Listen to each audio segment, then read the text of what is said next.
Hey y'all, today I'm going to show y'all how to take cuttings and root cuttings from Sunpatiens.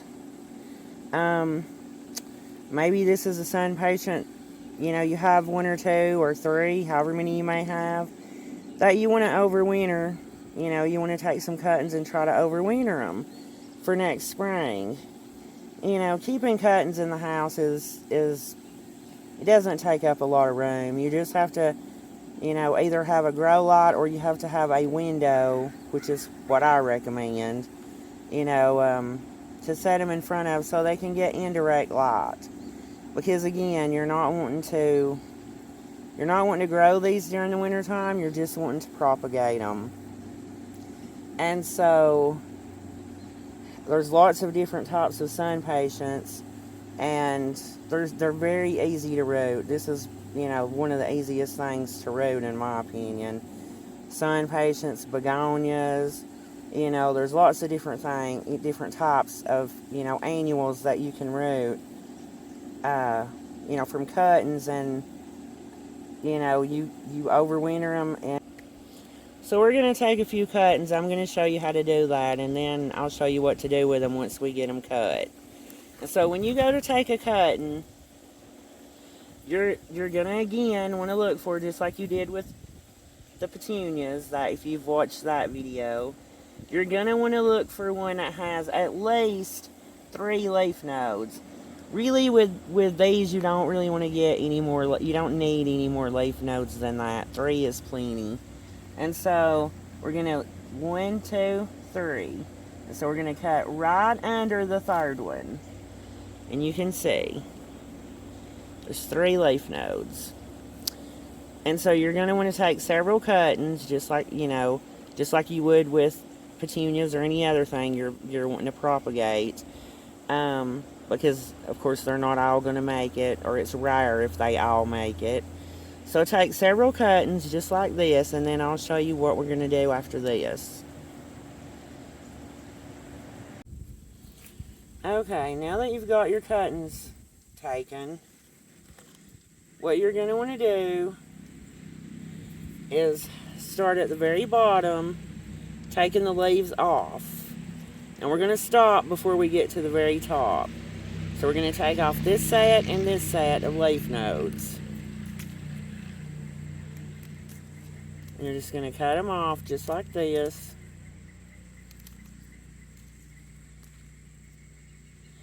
And if you look close, you can see there's actually already some tiny little roots already on the little leaf nodes here. I don't know if you can see them on the camera, but there's some there. And so you just want to make sure you get all the leaves off. Okay, now when we get to the top, we're going to leave the bigger leaves for now at the bottom. And we're going to take everything on the top off, just like this.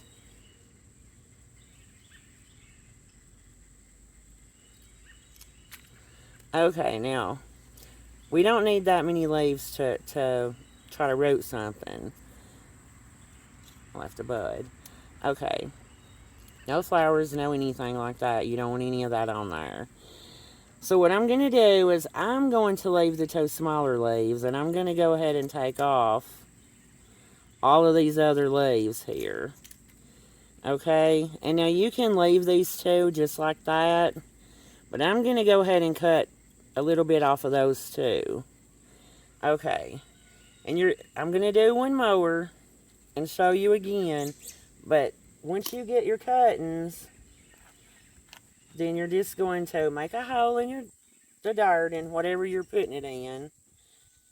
And you're going to stick it down in there. And if you can, you need to get both of the bottom leaf nodes.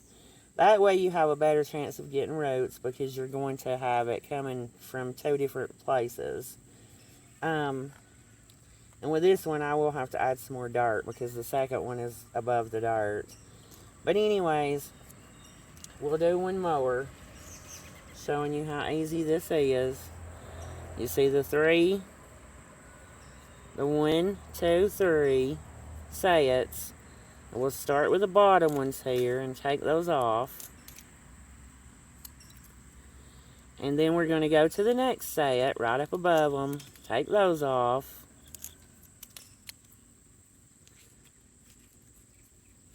Okay. And now that we're at the top, and you can see how it looks, we're going to leave the bottom row of leaves down here, and we're going to take everything else off that's in the center. Because you don't need any of that.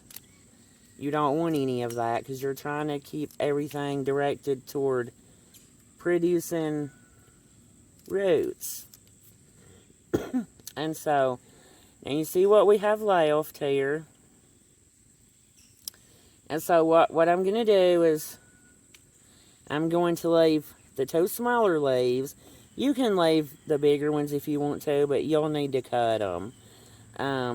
Because again, you're not going to want, you know, the energy going into producing the leaves right now. You want it directed toward trying to grow roots. So I'm going to leave these 2 smaller ones that are across from each other. I'm going to go ahead and take these other ones off, because I don't need them. Just like that. And then we're going to make a hole in your dirt. Pop that right in there. Like I said, again, try to get the second leaf node, and that one was able to do it. And then let me finish these 2, and then I'll be back to show you the rest.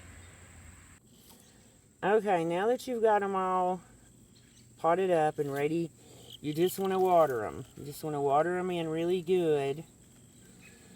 Because this is another thing.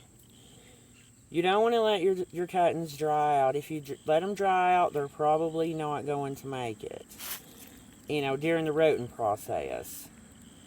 Now, once they've rooted, you'll treat them just like you would, you know, if you had bought it from the plant nursery. You know, you just water it when it needs watering. But during the rooting process, make sure that you keep the dirt moist. And it doesn't hurt to come in sometimes and you know, miss the leaves a little bit on certain plants. This one, it's not really necessary. But I'm going to show you some that I did a few weeks ago, so you can see how it works. These were done just a few weeks ago, and they've rooted. And they are growing because, you know, I done them during the summertime.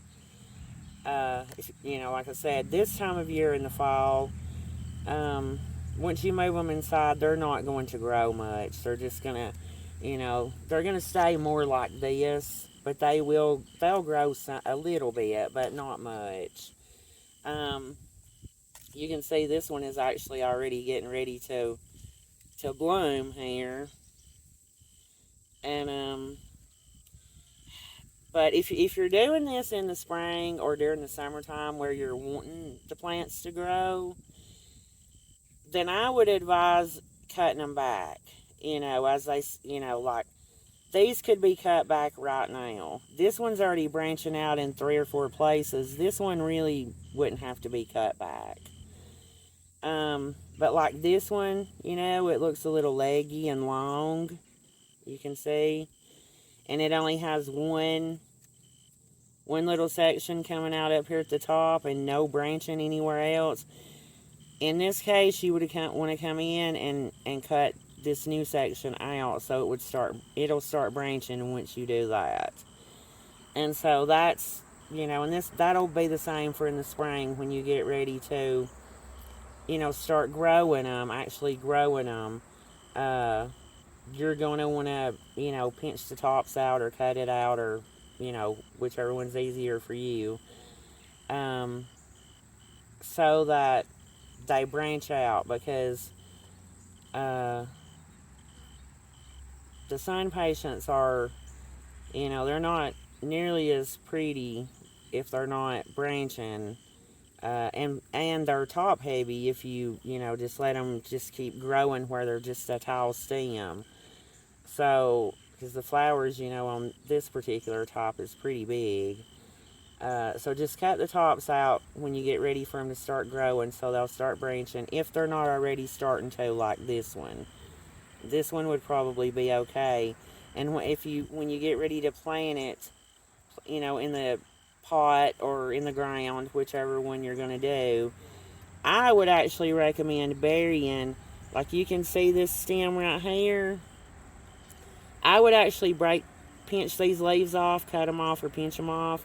And when you plant it, bury it to where you only have this top part sticking up. Because you really don't want it to keep getting tall and leggy. You want it to focus more on branching. And so that's really all there is to it with Sunpatiens. But also, I want to say, with the ones you just did, that you're going to overwinter, if you're going to do different colors, you know, if you're trying to root different colors, you're going to want to label them. And so, this is a little tip. You can get like 48 of these at the Dollar General for $1. So, and I know it looks weird, the little plastic knife, but it's perfect for writing, you know, on here what it is. And then once you write it, you just stick it right like that, and it looks like a regular little tag. And so that way, if you're doing different colors, you know what color is what, and you don't have hardly anything in the tags. Anyways, I hope that helps. Till next time, bye.